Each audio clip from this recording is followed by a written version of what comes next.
بسم الله الرحمن الرحيم رب زدني علما. So I decided to configure the router 1.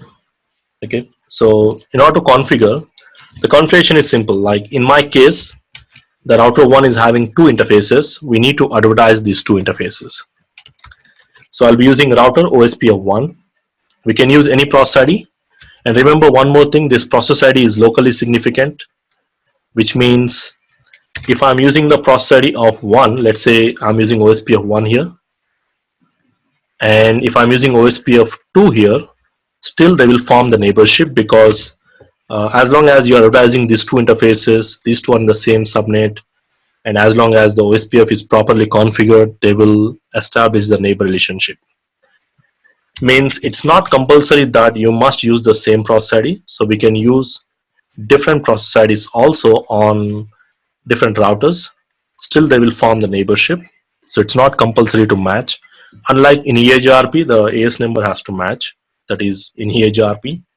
In EHRP, if you have implemented, so basically you must use the same AS number. The number should be same, but it's not the same case here. So these are locally significant, but even though I'm using 1 in all the routers, but that is not compulsory. I generally prefer to use same numbers, so that at the time of configurations later on or verifying, we don't need to get confused. Like sometimes you need to recollect on which router which number I have used. There's something a little bit unnecessary things. Recommend to go with the same number all the time. And again, as I discussed, if you're running multiple instances of OSPF, like if this router is connecting to two separate routers, you must be using separate process ID here. That is must. So you cannot use the same process ID for two different OSPF instances. And the next thing is the configuration wise.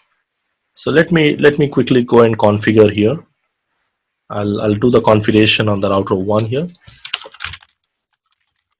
So it's a router OSPF 1. And we need to start with networks. So what is the network you want to advertise? So I want to advertise this network.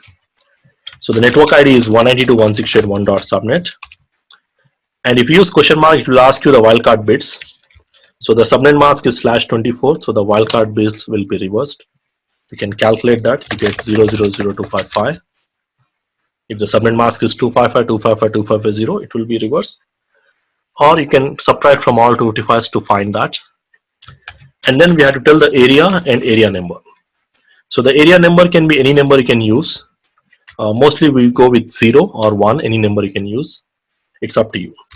But again, more about the areas, we'll talk about that in the next concepts. Again, we'll see why we use areas, what is the reason behind it. So that is generally to minimize the overhead on the routers. We'll talk about that later. So as of now, I'm just assuming all the routers are in one area. And area number also you can decide. You can use 0, you can use 1, you can use 2, any number. Really, you can use any number. It's up to you. But this is must a part of the configuration.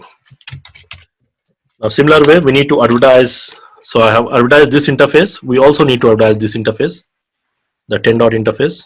I'm using 10 dot /8 subnet mask.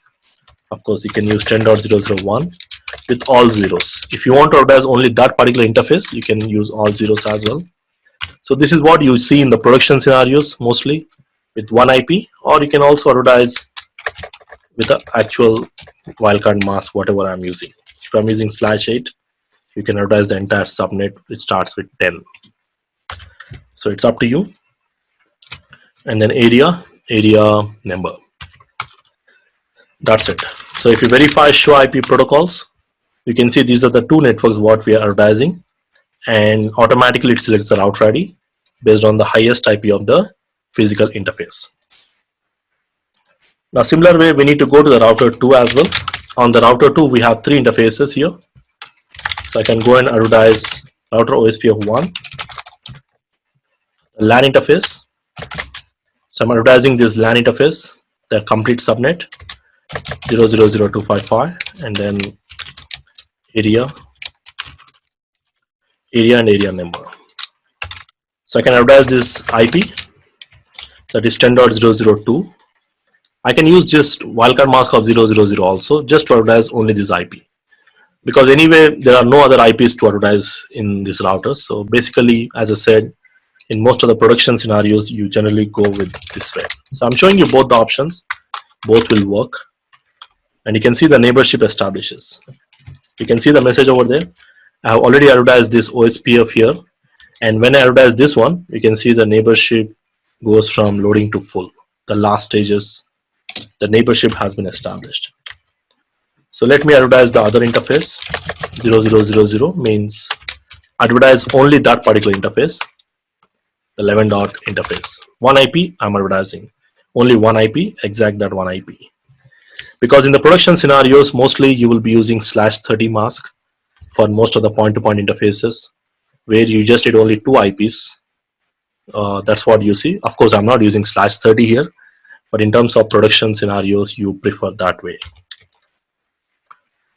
Likewise, I need to go to the router 3 as well. On the router 3, we got two interfaces. This one, network. I'm using 192.168.3.subnet. Again, don't advertise one IP, because in the production scenarios, this is not one IP. You're advertising the complete LAN. So basically, the entire subnet we need to advertise. So I'm using /24 in area 0. WAN interfaces, I can advertise only one IP. So 0000 and then area 0. So what I should see is, I should see the neighborship between the router 2 and router 3 also should come up. You can see that. And in terms of verifications, we can verify the neighbor table. We can verify the other options.